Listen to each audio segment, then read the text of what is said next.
Hello guys, আজকের ভিডিওটা কিন্তু খুব ইন্টারেস্টিং হতে চলেছে। তার কারণ হচ্ছে আমরা এশিয়ার দ্বিতীয় বৃহত্তম শিব মন্দির দেখতে চলেছি। হ্যাঁ, আমাদের এই পশ্চিমবঙ্গেই এশিয়ার দ্বিতীয় বৃহত্তম শিব মন্দির দেখতে চলেছি। তার জন্য কিন্তু আজকে বেরিয়ে পড়লাম। 14ই ফেব্রুয়ারি হওয়া সত্ত্বেও আজকে আন্তর্জাতিক ভালোবাসা দিবস। আমাদের ভালোবাসার সেই মানুষটি পেছনে নেই, সেই কারণে আমরা দুজন বন্ধু মিলেই কিন্তু চলেছি। এই যে ময়ূরহাট স্টেশন, এই রেলগেট ক্রস করে আমরা সামনের দিকে যাচ্ছি। এইখান দিয়ে আমরা বা সাইডে যাব। তো আমরা আজকে যাচ্ছি পশ্চিমবঙ্গের নদিয়া জেলার কৃষ্ণগঞ্জ মহকুমার একটি ছোট্ট গ্রাম।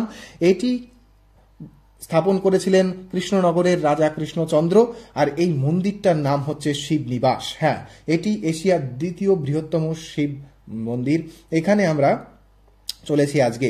প্রায় 250 বছরের পুরনো এই মন্দিরটির নাম হচ্ছে রাজরাজেশ্বর মন্দির। এখানে 3টি মন্দির আছে, তার মধ্যে 2টি হচ্ছে মহাদেবের জন্য বানানো এবং বাদ বাকি একটি হচ্ছে রাম সীতার উদ্দেশ্যে তৈরি করা। তো আমরা এই রাস্তা দিয়ে যাচ্ছি। রাস্তাটা খুবই খারাপ, আমরা দুইজনে যে চলছি। এর আগেও আমরা বাইক নিয়ে গেছি। আমরা এখন যাচ্ছি কিন্তু তারকনগরের দিকে। ঠিক, আমরা ময়ূরহাট ক্রস করে তারকনগরের দিকে চলছি। মহাদেব যে পার্বতীকে ভালোবাসতেন, তো আমাদের তো সেরকম কেউ নেই, তাই জন্য আমরা যাচ্ছি কিন্তু মহাদেবের উদ্দেশ্যেই, যদি তার একটু কৃপা হয় তাই জন্য। তো 1754 সালে নির্মিত শিব মন্দিরগুলির মধ্যে এক উল্লেখযোগ্য মন্দির কিন্তু এই মন্দির, যার নাম রাজরাজেশ্বর মন্দির। এই মন্দিরের ভেতরে থাকা শিবলিঙ্গটি কিন্তু বহু উঁচু, সেটা আমরা দেখতে পাবো সামনেই, সেজন্যই আমরা যাচ্ছি।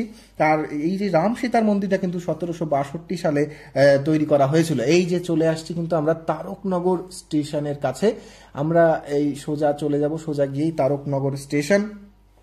এইখানে মেলা বসেছে কিন্তু সরস্বতী পুজোর পরের দিন থেকে এবং চলবে শিবরাত্রি পর্যন্ত, এবং তারপরেও 1 সপ্তাহ পর্যন্ত থাকে সেটা ভাঙা মেলা। সে সময়ই বেশি মানুষ যায়, কারণ শেষের দিক তো ওই শিবরাত্রির দিন এবং তার পরের কয়েকদিন বেশি মানুষ হয় আর কি। তো আমরা এই যে ভুল পথের দিকে যাচ্ছি, কিন্তু আমরা কিন্তু চলছি যে রাস্তা দিয়ে, আমি এডিট করে কাটিনি, তাই বেবাকুফের মতো আবার এই যে ফেরত আসলাম।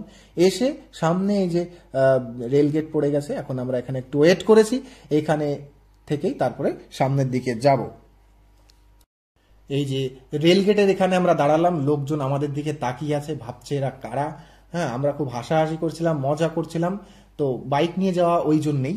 তো এই মন্দিরটা কিন্তু ভুলে যাবেন না, এটি কিন্তু এশিয়ার দ্বিতীয় বৃহত্তম শিব মন্দির। এটি রাজা কৃষ্ণচন্দ্রের স্থাপনা। এই যে বা সাইডে মিষ্টির দোকান, আর আমরা কিন্তু এই ডান সাইডে যাচ্ছি। সোজাও যেতে পারেন, ওখান দিয়ে একটু দেরি হবে, একটা বাঁশের ব্রিজ পাবেন, সেটাও আমরা ভিডিওর মধ্যে দেখাবো।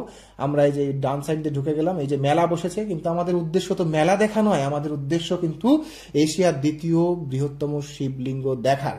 সেখানেই দিকে আমরা চলে গেলাম, সোজা গিয়ে বা সাইডে যাব।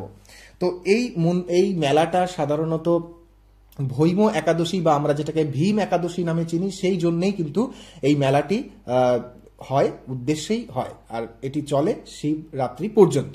তো আমরা বাইক রাখার জন্য একটু জায়গা খুঁজে নিলাম ওই মুড়ির দোকানের পাশে, মুড়ি উড়ে যাবে বলে একটু সামনে এগিয়ে রেখেছি। আমরা কিন্তু যাচ্ছি এই শিবনিবাস মন্দিরের পেছন দিয়ে। এটা আমার পরামর্শ নয়, আমার সাথে যে ছিল অবিনাশ, ওরই পরামর্শ, এই যে এই বান্দরের পরামর্শ।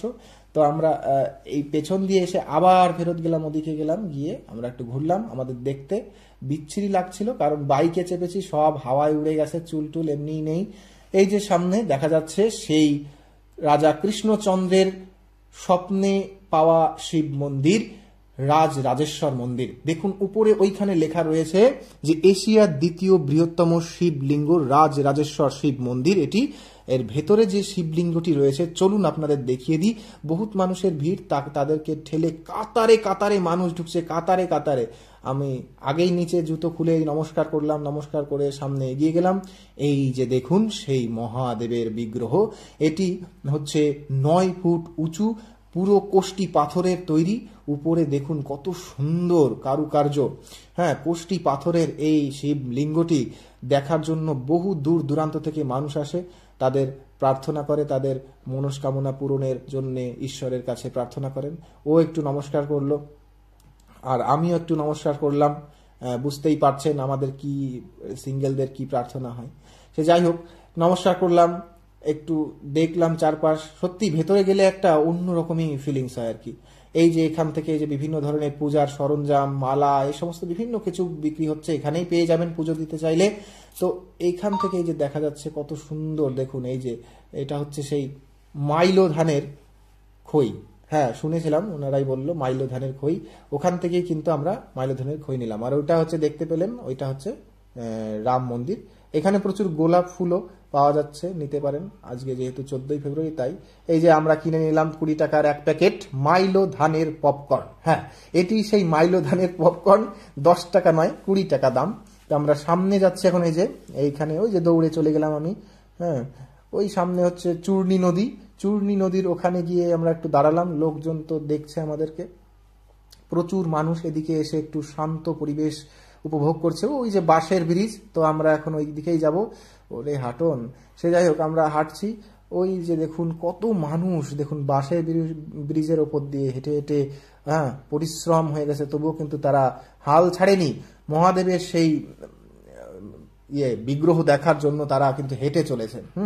আমিও যাচ্ছি একটু ওই বাঁশের ব্রিজে চাপতে, বাঁশ খাবো না, মানে বাঁশের ব্রিজের উপর দিয়ে যেতে। কিছু একটা খোঁচা খেয়েছিলাম, সে যাই হোক, তাও কিন্তু আমি যাচ্ছি বাঁশের ব্রিজের উপর দিয়ে। হ্যাঁ বন্ধুরা, এটি কিন্তু পৃথিবীর সব থেকে বৃহত্তম ঘাস, যার নাম বাঁশ। তো বাঁশ খেয়ে না, এখন আমরা এই মাইলো ধানের খই খেতে খেতে সামনের দিকে হাঁটছি। বেশ মজার। সাথে যে ছিল বারবার বলছে যে আমাকে একটু দে, আমাকে একটু দে, তাই আমি একটু দিলাম ওকে। মাঝে মধ্যে এই ক্ষুধার্ত প্রাণীগুলোকে মাঝে মধ্যে একটু খাবার দেওয়া উচিত, তাদের পেটেরও জ্বালা থাকে, একটু মানুষকে হাত বাড়িয়ে দিন। হ্যাঁ, তা আমরা খাচ্ছিলাম, আর এই যে বেশ উড়ে উড়ে যাচ্ছিল মাইলো ধানের খই, মাইল মাইল কিন্তু উড়ে চলে যাচ্ছিল হাওয়ায়, তবুও কিন্তু আমি বাঁচিয়ে বাঁচিয়ে খাচ্ছিলাম। বেশ মজার, গুড় দিয়ে বানানো, দাঁতে ফেসে যাচ্ছিল, তাই একটু খুশিয়ে বের করলাম। সে যাই হোক, আবার এদিকে আসলাম। এই হচ্ছে সেই জায়গা, প্রবেশ মূল্য 20 টাকা, বাইক পার্কিং 10 টাকা। এটি হচ্ছে এই মন্দিরের পাশেই একটা রিসর্ট, এখানে বহু মানুষ আসে, থাকে, ঘোরে। আর দেখতে পাচ্ছেন কিনা, ওই দূরে মামনিরা সবাই বসে বসে আছে। হ্যাঁ, চেয়ার টেবিল পাতা আছে, সেখানে বসে বসে আছে। আমরা আবার মেলার মধ্যে ঢুকলাম। মেলার মধ্যে কিন্তু বহুত মানুষ এই দিনের বেলাতেও। তো এখানে হাঁটলে কিন্তু পা ব্যথা হয়ে যাবে। বিশাল এরিয়া নিয়ে, অনেক বড় এরিয়া নিয়ে কিন্তু এই মেলাটা হয়। এখানে 10 টাকা থেকে শুরু করে 1000 টাকার জিনিস, তার থেকেও বেশি জিনিস কিন্তু পেয়ে যাবে। তো আমরা কিছুই কিনিনি 20 টাকার মাইলো ধানের খই ছাড়া। তো বহুত বড় মেলা, আমাদের হাঁটতে হাঁটতে পা ব্যথা হয়ে গেছিল, এমনকি আমার ইন করা জামাও বিন হয়ে বাইরে সাপের মতো ফনা তুলেছিল। তবুও কিন্তু আমি হাল ছাড়িনি, কান না পেয়ে যাচ্ছিল, আমি হাঁটবো না সামনে, আর এত খারাপ লাগছিল। তো আমরা বাড়ির পথে চলে আসলাম। এখন এই যে পেট পুজো করতে বসেছি, মোমো নিয়েছি, চাউমিন নিয়েছি, বেশ ভালোই পেট ভরে গেল। বিশাল খিদে পেয়েছিল, গরমও ছিল, শীতকাল হলে কি হবে, বিশাল গরম। এই টাকা দিয়েছে কিন্তু আমি কিন্তু 1 টাকাও খরচ করিনি। হ্যাঁ, খুব মজা হয়েছে, সেই মজা। বগুলার দেব পুজো আর পেট পুজো সেরে বাড়ির পথে চললাম তেড়ে।